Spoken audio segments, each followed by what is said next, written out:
تمرین ریز. برای تمرین ریز ما میتونیم راست و چپ ها رو پیوسته تمرین کنیم و به تدریج خودمون تند کنیم. دست باید در حالت راحتی قرار بگیریم تا بتونیم منظم و پی در پی ریزها رو بنوازیم. اما اگر ما این کار با مترونوم انجام بدیم، این پیوستگی با سرعت خیلی منظمی تند خواهد شد. میتونیم مترونوم رو از سرعت 50 ضبط کنیم و بعد با ضبط شده تمرین کنیم که خوبی این حالت اینه که ما میتونیم انگشتامون رو روی پرده هم بگیریم و در قسمت پایین که سیم سفت‌تر میشه هم تمرین انجام بدیم.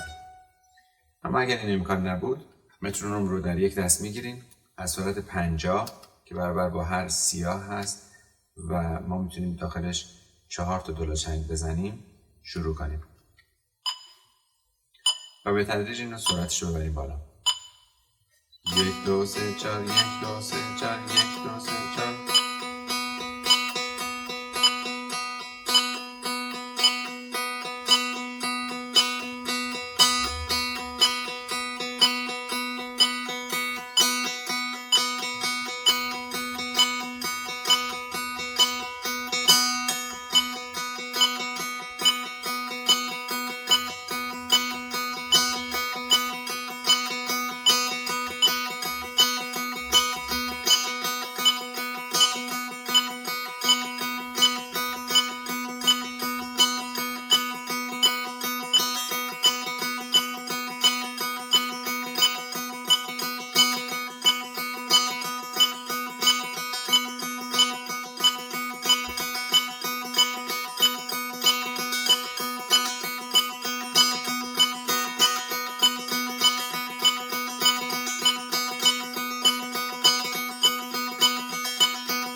ما این نمونه به سرعت 168 ما این ریز رو تند کردیم.